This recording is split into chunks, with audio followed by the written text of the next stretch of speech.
आधी आबादी की कोई रिप्रेजेंटेशन नहीं है, 14% और 9% है, तो क्या हमें हमारा हक नहीं मिलना चाहिए? और वो लोग, इंडी गठबंधन के लोग इस बिल का विरोध करके जश्न मना रहे थे, वो विपक्षी एकता का नाम दे रहे थे। तो उन बेशर्मों को हम ये मैसेज देना चाहते हैं कि ये जनता, जो हमारी देश की आधी आबादी मातृशक्ति, नारी शक्ति है, ये देख रही है। समय आने पर यही मातृशक्ति दुर्गा चंडी बनकर अपना अधिकार लेना जानती है। और परिवारवाद की राजनीति करते हैं ना, उनको तो देश की जनता दिखाई नहीं देती है, आधी आबादी कहाँ से दिखाई देगी? जब जनता ही नहीं दिखती है तो आधी आबादी कहाँ से दिखेगी? उनको केवल परिवारवाद की तुष्टीकरण की राजनीति करना उनका ये जन्मसिद्ध अधिकार हो गया। एक बिल को रोकना नहीं है, ये करोड़ों हम महिलाओं को, इनके सम्मान को आघात पहुंचाना है, उनके अधिकारों को असम्मान पहुंचाना है।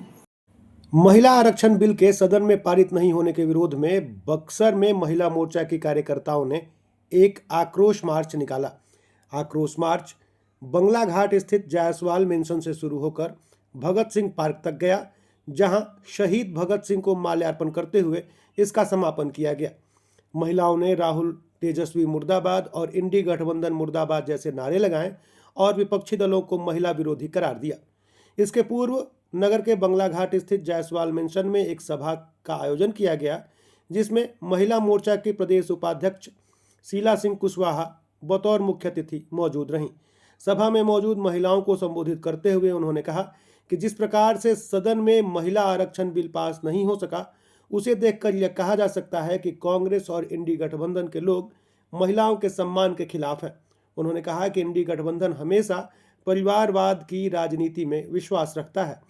ऐसे में उन्होंने इस बिल को गिराकर नारी सम्मान को आघात पहुंचाया है, जिसका पुरजोर विरोध होगा।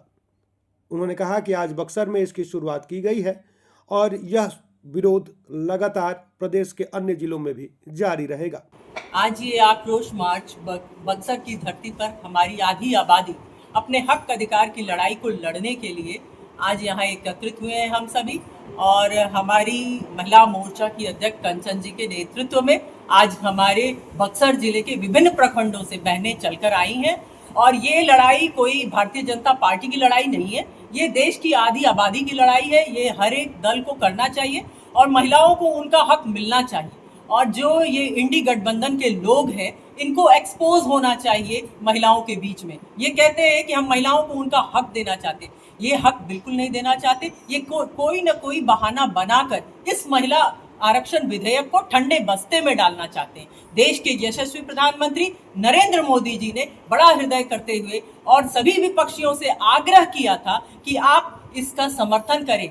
हमारी माताएं बहनें इंतजार कर रही हैं और हम उनको कितना इंतजार कराएंगे। हमारे देश की आधी आबादी संसद में मात्र 14% आवाज है और विधानसभाओं में हमारी मात्र 9% आवाज है। तो जहां देश का नीति बनता है, नियम बनता है, कानून बनते हैं, वहां देश की आधी आबादी की कोई रिप्रेजेंटेशन नहीं है, 14% और 9% है। तो क्या हमें हमारा हक नहीं मिलना चाहिए? और वो लोग, इंडी गठबंधन के लोग इस बिल का विरोध करके जश्न मना रहे थे, वो विपक्षी एकता का नाम दे रहे थे। तो उन बेशर्मों को हम ये मैसेज देना चाहते हैं कि ये जनता, जो हमारी देश की आधी आबादी मातृशक्ति, नारी शक्ति है, ये देख रही है। समय आने पर यही मातृशक्ति दुर्गा चंडी बनकर अपना अधिकार लेना जानती है। और इसी भाव से हम आज बक्सर के इस जिले में हम लोग ये मार्च निकाल करके अपना विरोध प्रदर्शन कर रहे हैं। और यहाँ से जो हम आगाज करेंगे, बक्सर जिला के गांव-गांव तक ये आवाज जाएगी और हमारी बहनें अपने हक और अधिकार की लड़ाई को लड़ेंगी और उसे लेके रहेंगी। आपका परिचय? मेरा नाम शीला सिंह कुशवाहा, प्रदेश उपाध्यक्ष महिला मोर्चा बिहार। कार्यक्रम की अध्यक्षता कर रही महिला मोर्चा के जिलाध्यक्ष कंचन देवी ने कहा कि नारी शक्ति वंदन अधिनियम के तहत 33% आरक्षण का बिल सदन में पास न हो पाना यह साबित करता है कि कांग्रेस तथा उसके सहयोगी दल नहीं चाहते हैं कि नारियों को उनका अधिकार मिले। दुर्भाग्य है कि उन्हें इस बात का इल्म नहीं है कि यह अधिनियम न सिर्फ भाजपा बल्कि सभी दलों के महिलाओं के अधिकारों के लिए आवश्यक था। यह शर्म की बात है कि सोनिया गांधी, प्रियंका गांधी, राबड़ी देवी जैसी महिलाएं भी इस बात को नहीं समझ पा रही। जोर जुल्म के टक्कर में संघर्ष हमारा नारा है और इस संघर्ष का सबूत है कि आज इतनी महिलाएं यहाँ इकट्ठा हुई हैं और हम लोग विरोध मार्च निकालने वाले हैं। जैसा कि अभी मैम ने कहा कि इन्हीं महिलाओं में से कल कोई सांसद, कोई विधायक होगा, बिल्कुल तो होगा। क्या लगता है कि विपक्ष ये नहीं चाहता है कि ऐसा हो?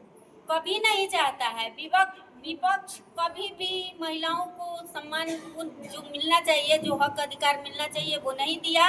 और इसका सीधा सबूत है कि उन्होंने वोटिंग न करके 54 वोट से गिरा दिया। ये सीधा दिख रहा है। उन परिवारवाद की राजनीति करते हैं ना, उनको तो देश की जनता दिखाई नहीं देती है। आधी आबादी कहाँ से दिखाई देगी? जब जनता ही नहीं दिखती है तो आधी आबादी कहाँ से दिखेगी? उनको केवल परिवारवाद की तुष्टीकरण की राजनीति करना उनका ये जन्मसिद्ध अधिकार होगी। महिला क्योंकि का उनकी माताएं बहनें सदन में हैं, इसलिए हमारी अध्यक्ष बोल रही हैं। क्योंकि राबड़ी जी सदन में है, मिसा जी सदन में है, सोनिया जी सदन में नारी है, शक्ति कन्नी के मोजी साथ है, तो आप कांग्रेस महिलाओं की चिंता धोखा क्यों किया करें? है, विपक्ष धोखा किया है। 33% आरक्षण देने को कह के और उसको नहीं करने दिया है। इसी के विरोध में हम निकाल। ये पॉलिटिकल नहीं है, ये केवल महिलाओं की अपनी लड़ाई है। ये किसी पार्टी की नहीं है, ये केवल महिलाओं की अपनी लड़ाई है। हर दल की महिलाएं लाभान्वित होंगी इससे। क्यों नहीं होगी? क्या ऐसा तो इसमें नहीं लिखा हुआ है कि कांग्रेस की महिला नहीं खड़ा होगी? तो भाई वो देना नहीं चाहते हैं ना, देना नहीं चाहते हैं। महिला मोर्चा की पूर्व जिला अध्यक्ष पिंकी पाठक ने कहा कि नारियों का अपमान अब बर्दाश्त नहीं किया जाएगा। जिस तरह से विपक्षी दलों ने इस बिल को पास न होने देकर महिलाओं का अपमान किया है, वह दुर्भाग्यपूर्ण है और इसका पुरजोर विरोध करते हुए आंदोलन जारी रखा जाएगा। उन्होंने स्पष्ट कहा कि अब यह महिलाओं के सम्मान की लड़ाई है। देखिए, ये एक बिल को रोकना नहीं है, ये करोड़ों हम महिलाओं को, इनके सम्मान को आघात पहुंचाना है, उनके अधिकारों को असम्मान पहुंचाना है। तो इस तरह से महिलाएं आक्रोशित हैं। हम अपना हक लेकर रहेंगे और इसमें हमारे देश के जो नेतृत्व करता है वो सामने है और हम सभी अपना हक लेने के लिए आगे बैठे हुए हैं। और ये गांव तक आगाज आज यहाँ बक्सर जिला में हो रहा है। ये गांव तक, हर मंडल स्तर तक ये अभियान निरंतर चलेगा और हम सभी विपक्ष को जवाब देंगे।